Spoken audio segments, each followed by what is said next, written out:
సరే ఈ నల్ల చొక్కా మీరు చాలా రోజులుగా చూస్తూ ఉన్నాను నేను. నల్ల చొక్కా ఏమిటి ఇది? మీరు తీయట్లే అంటే మాల వేసుకున్నారా? మాల అని కాదు.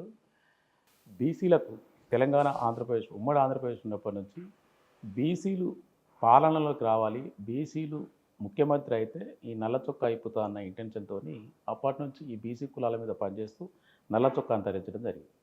ఎప్పుడైతే తెలంగాణ, ఆంధ్రప్రదేశ్లో బీసీ వ్యక్తి ముఖ్యమంత్రి అవుతాడో అప్పుడు ఈ నల్ల చొక్కాకి విముక్తి ఉంటుంది.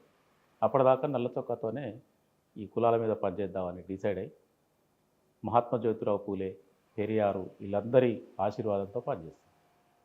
కానీ వాళ్ళ ఆధునిక సమాజంలో ఇలాంటి శపథాలు చేయడం, ఈ శపథాలు నెరవేరితే అని అనుకోవడం, శపథం చేస్తే మంచిదే, కానీ డ్రెస్సు అదే వేసుకోవడం అది ఏమి ఇండికేషన్? ఎంతమందికి అర్థమవుతుంది?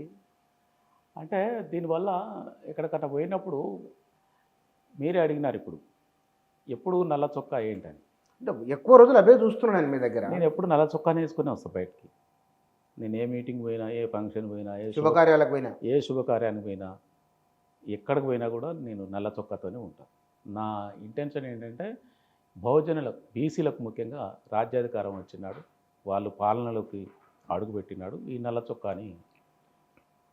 చొక్కాకి విముక్తి ఉంటుంది. బీసీలకు అధికారం ఎట్లా వస్తుంది, ఎప్పుడు వస్తుందని మీరు అనుకుంటున్నారు? వస్తుంది. ఎందుకంటే కష్టపడాలి, అది ఒక్కరోజుతో అయ్యే పని కాదు. తమిళనాడులో ఇప్పుడు నాయ బ్రాహ్మణ సోదరులు ముఖ్యమంత్రికి ఉన్నారు. ఆయన మొన్న వస్తే కాలే అది. పెరియార్ లాంటి మహనీయులు, చాలామంది మహనీయులు అక్కడ ఆ వర్గాల పక్షాన నిలబడి చేస్తూ వస్తే అక్కడ బ్రాహ్మణ రాజ్యం పోతుంది వస్తుంది. ఇప్పుడు పర్మనెంట్గా బీసీల ఒక నాయ బ్రాహ్మణ ముఖ్యమంత్రిని చూడగలుగుతున్నాం. అంటే పెరియార్ లాంటి వాళ్ళ త్యాగాల మీద ఇప్పుడు అక్కడ బలహీన వర్గాల ప్రభుత్వాలు నడుస్తున్నాయి, మంచి పాలన అందిస్తున్నారు.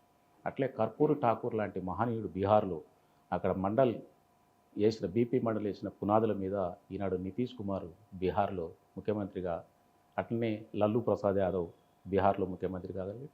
అట్లనే ఉత్తరప్రదేశ్లో కూడా నార్త్ ఇండియాలో ఈ కర్పూర్ ఠాకూర్, బీపీ మండల్ వాళ్ళ యొక్క నేపథ్యము, వాళ్ళ యొక్క స్ట్రగులు, త్యాగాలు, మహనీయుల త్యాగాల వల్ల ఈనాడు అక్కడ సమాజ్వాదీ పార్టీ ఎస్టాబ్లిష్ కాగలుగుతుంది.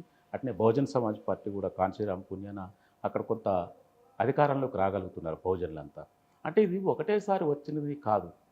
బ్రిటిష్ వాళ్ళు వదిలిపెట్టిపోయిన తర్వాత అప్పుడు మన సమాజంలో చదువుకున్న కులాలు 2-3 ఉండే. బాపనోళ్ళు, శూద్రులల్లా రెడ్లు, కమ్మలు వీళ్ళంతా ఉండే. వాళ్ళు ఎట్లకో సంఘాలు పెట్టుకున్నారు. ఫస్టే బ్రిటిష్ కాలం నుంచే వాళ్ళు కుల సంఘాలు పెట్టుకున్నారు. ఎవరు? రెడ్లు కానీ, కమ్మలు కానీ, బ్రాహ్మణులు కానీ, వెలమలు కానీ. అప్పుడు మనకు సోయలేదు. స్వతంత్రం వచ్చి 75 సంవత్సరాలైనా కుల సంఘాలు లేని సంఘాలు ఉన్నాయి, ఇంకా కులాలు ఉన్నాయి. కాబట్టి వాటన్నిటికి కూడా మనం చేయితో ఎప్పుడు వస్తారనేది మీరు అన్నట్టు దాదాపు ఇప్పుడు బీసీ లిస్ట్ తీసుకుంటే తెలంగాణలో, ఆంధ్రప్రదేశ్లో దాదాపుగా ఒకటే సంఖ్య ఉన్నది. దాదాపు తెలంగాణలో 139 బీసీ కులాలు ఉన్నాయి. 139 కులాలు ఉన్నాయి.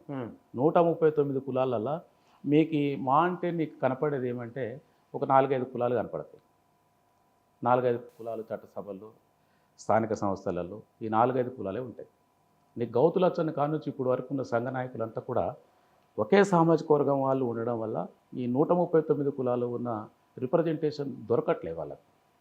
చట్టసభల్లో కానీ, స్థానిక సంస్థల్లో కానీ సంఘాల ఎఫెక్ట్ కూడా కొంత ఉన్నదేమో అనుకుంటాను నేను. గౌతులచ్చన్న గౌడ సామాజిక వర్గానికి సంబంధించిన ఒక గ్రూప్, అది శ్రీశైన.